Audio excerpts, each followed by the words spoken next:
રાધનપુરની સરકારી રેફરલ હોસ્પિટલના તબીબો રાત્રિના સમયે ફરજ પર હાજર ન રહેતા દર્દીઓને ભારે હાલાકીનો સામનો કરવો પડ્યો છે। રાધનપુર રેફરલ હોસ્પિટલના ડોક્ટરની ઘોર બેદરકારી સામે આવી છે, ત્યારે દર્દીના પરિવારજનો આવા ડોક્ટર સામે કાયદેસરની કાર્યવાહી કરવાની માંગ કરી રહ્યા છે। પાટણ જિલ્લાના રાધનપુર ખાતે આવેલ રેફરલ હોસ્પિટલના તબીબોની ગંભીર બેદરકારી સામે આવી છે।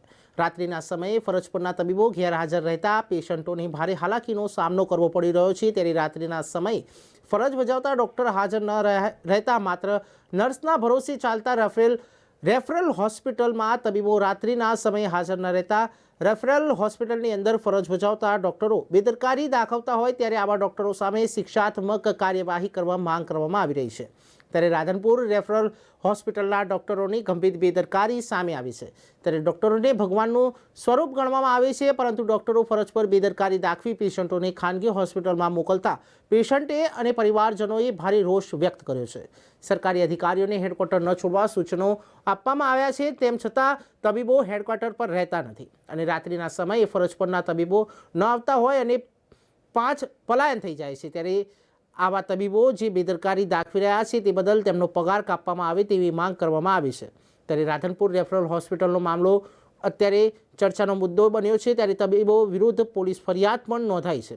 રાધનપુર રેફરલ હોસ્પિટલના તબીબ વિરુદ્ધ લેખિતમાં રજૂઆત કરાઈ છે, ત્યારે રાધનપુર પોલીસ સ્ટેશન ખાતે લેખિતમાં અરજી કરી તબીબ સામે કાર્યવાહી કરવા માંગ કરી છે। રેફરલ હોસ્પિટલમાં ફરજ બજાવતા અરવિંદ ચૌધરી દ્વારા પેશન્ટ સાથે ગેરવર્તન કર્યું હોવાનો આક્ષેપ થયો હતો, ત્યારે પ્રસૂતિ અર્થે આવેલ મહિલા પેશન્ટને પણ રાત્રિના સમયે 2 વાગ્યે હોસ્પિટલમાંથી રજા આપી કાઢી મૂકી હોવાનો આક્ષેપ પણ થયો છે। રાત્રિના સમયે ફરજ બજાવતા તબીબ હાજર ન રહેતા પેશન્ટોમાં ભારે હાલાકી જોવા મળી છે, ત્યારે પ્રસૂતિ અર્થે આવેલ મહિલાને પેશન્ટને ખાનગી હોસ્પિટલમાં એડમિટ કરતા ડિલિવરી થઈ હોવાનો આક્ષેપ છે। સરકારી દવાખાનામાં આવ્યા હતા, મારું નામ શૈલેષભાઈ પરમાભાઈ અને રાત્રે 2 વાગે આવ્યા હતા અને ડૉક્ટરે દુખાવો ચાલુ હતો અને દુખાવો ચાલુ હતો પછી ઇન્જેક્શન મારે પછી દુખાવો બંધ થઈ ગયો। પછી 3:30 વાગે સુધી બે મેડમમાંથી 3:30 વાગે સુધી કોઈ જવાબ ના આપ્યો અને મેડમ બંધ કરીને સૂઈ ગયા। પછી 3:30 મેં કોલ કર્યો અમારા સંબંધીને, એટલે એમને પછી ડૉક્ટર સાહેબને ફોન કર્યો। પછી મેડમ બોલવા માંડ્યા કે અમે સારવાર કરી તો તમે બીજાને ફોન કર્યો। પછી એમને એમ કીધું કે તમારા બાળક ચોંટી ગયું છે તો તમારે ઉપરથી ઓપરેશન કરાવીને જવું પડશે। તો અમને દેવજીભાઈના દવાખાનું લખીને આપ્યું, તો અમે દેવજીભાઈના દવાખાનામાં લઈ ગયા, અહીંયા તરત ડિલિવરી થઈ ગઈ, નોર્મલ ડિલિવરી થઈ ગઈ। અમારું નામ મુકેશભાઈ છે અને મારા સંબંધી રાત્રે 2:30 વાગે પેશન્ટ લઈને આવેલા હતા ડિલિવરી પ્રસંગમાં, બરોબર। તો ડૉક્ટર સાહેબ કોઈ હાજર રાતની નાઇટમાં નહોતા અને 2 બહેનો હતી, બરોબર। 3 વાગ્યા સુધી આ લોકોને ખાલી એમને કીધું કે બાળક ઊંધું છે અને બાળક આમ છે ને આવા બધા બહાના કાઢી અને પ્રાઇવેટ દવાખાને દેવજીભાઈના દવાખાને મળ્યા, બરોબર। દેવજીભાઈના દવાખાને જતા પણ તાત્કાલિક ડિલિવરી થઈ ગઈ, બરોબર। એટલે ડૉક્ટરની બેદરકારી અને ડૉક્ટર હાજર રહેતા નથી, બરોબર। આટલી મોટી હોસ્પિટલ સરકાર સેવા માટે બનાવી છે, તો શા માટે બનાવી છે અને ગરીબોના માટે દવાખાનું બનાવ્યું છે, તો ડૉક્ટર કેમ કાંઈ જવાબ આપતા નથી? ડૉક્ટરો કેમ કોઈની સેવા નથી કરતા? અને ડૉક્ટરો ડાયરેક્ટ ધમકીઓ આલે છે, અમારે નોકરી મિલી ભલે મિલ દેવી પડે, બરોબર। અમારે જે થયું ભલે થાય, બાકી અમે દવાઓ નહીં કરીને આવી બધી તું તારી ઉપર બહેનો પણ તું તારી ઉપર બોલે છે, બરોબર। રાતે મારા સંબંધી છે, રાતના આખી રાત રખડ્યા, ગરીબ હાવ વ્યક્તિ છે, એમને કંઈ પૈસાની આવું મજબૂરી હતી, એમ સરકારી દવાખાને મળ્યા। રાતે 2:30 વાગે મને ફોન આવ્યો આ લોકો મારા સંબંધીનો કે આવું સરકારી દવાખાનું આવું કે છે, હવે પ્રાઇવેટમાં પૈસા કરીને તાત્કાલિક ડિલિવરી, એમને ઊંધું બાળક હતું, ડિલિવરી તાત્કાલિક ક્યાંથી થઈ ગઈ? એમ શું માંગ શું છે તમારી? મારી માંગ એવી છે કે ડૉક્ટરોને ના હોય તો ભરતી કરે, મશીનો ના હોય તો પૂરા કરે, ડૉક્ટરો તું તારી કરે છે તો તાત્કાલિક ડૉક્ટરો હંગાત પગલાં ભરે।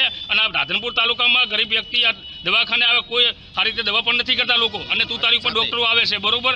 તો સરકારને મારી વિનંતી કે આટલું મોટું દવાખાનું આપણે બનાવ્યું અને સરકાર આટલી મોટી સહાય આપે, આટલી મોટી સેવા આપે છે, તો ડૉક્ટરો ઉપર થોડુંક જોવે અને ડૉક્ટરોને થોડી ધ્યાન રાખે કે ડૉક્ટરો શું દવા કરે છે, ડૉક્ટરો બધી તું તારી ઉપર બધું વર્તન કરે પેશન્ટ ઉપર, બરોબર।